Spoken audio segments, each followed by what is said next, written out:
Hello, my chicklets. Thank you for stopping by. Today we will be reading day 22 in our Mayflower series, Poppies, Sleep and Death.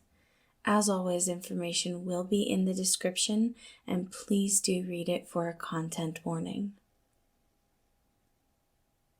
Remy had always loved poppies. Their symbolism to sleep was ironic since he was a notable insomniac, though in the end, it looked like the poppies would win in forcing him to sleep. The smell was strong as he laid in the poppy field. It covered up the scent of blood. Guess I should have listened to you, V. His words fell on deaf ears, scooped up by the wind as it blew past him. There was only one other person here with him, and they were not the type of person to care about his musings. It had all started a few years ago. Remy and his younger brother Virgil both had abilities, and they did their best to keep a low profile. They rarely used their powers, especially not in front of other people, and they had both agreed that if anyone figured out that they had abilities, they would immediately move. That had always been their rule, but rules were meant to be broken, weren't they?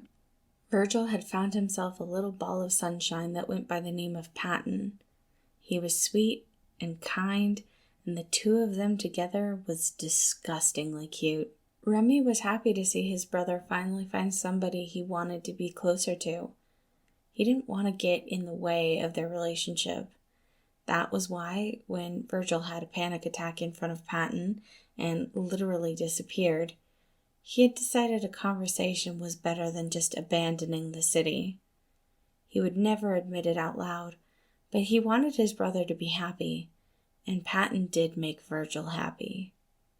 The conversation went surprisingly well. He hadn't been able to find an ounce of deception in anything that Patton said.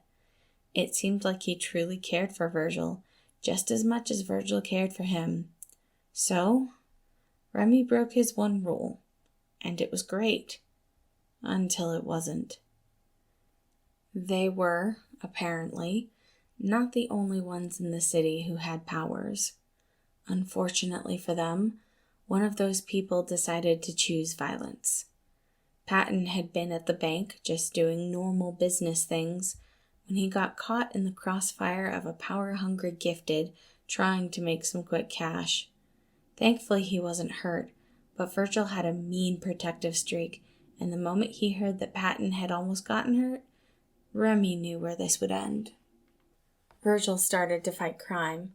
His anxious, always nervous, never wanting to be involved brother started to fight crime. Remy wished he could have been surprised by the turn of events, but it really was the only option with how close he and Patton had gotten. A few weeks later, Virgil had the villain behind bars. That was also the night of their first big fight. He liked to pretend that he didn't care about anything, that he was too cool to care. But Virgil got his protective streak somewhere, and it certainly wasn't from their parents. How was he supposed to react when his little brother came home with a deep cut along his arm, excitedly talking about how he had put a powerful person behind bars? Remy had exploded, forbidding him from going out to fight crime again. He knew better than that. Virgil didn't listen to anyone he didn't respect, and that was not the moment to give him orders. "What the hell did you do?" He was broken from his reminiscings as heavy boots stomped towards him. "Where are we?" A hero always invited more conflict. He smirked. The least he could do was take one person out of the equation. "I'm not sure what you're talking about, babes." "Don't play dumb with me. We were just in the city, and now we're in a field. Where are we?" "I don't know. Kind of picked somewhere random, hard to concentrate with a gaping wound." Remy already had his eyes closed to conserve energy. He was pressing as hard as he could on his side, but he had a feeling it wouldn't be enough. "You're going to die."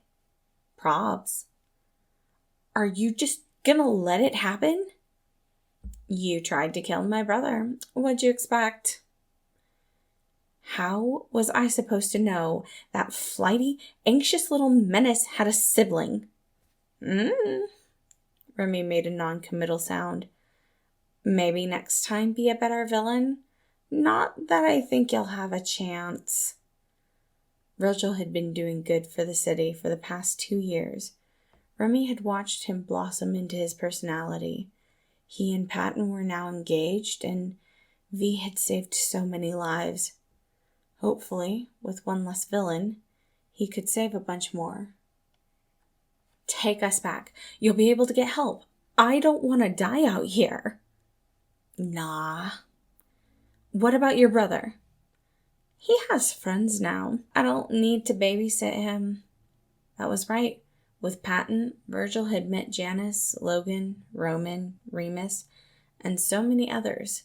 He would be okay. This would be rough on him, but he would be okay. Virgil had heard the report. Shadow Master had cornered a civilian, stabbed him through the side, and then they both went unconscious. He had told Remy not to get involved, but that dumbass never did what he was told. Things had been strained ever since Virgil started doing hero work, but he knew Remy would always be there. He knew Remy cared. So why was Remy being wheeled into an ambulance? Please, I need to go with you. That's my brother, he said, pushing his way through, thankful he was in civilian clothes. The EMT looked at Virgil with concern in her eyes, but she nodded. Hurry.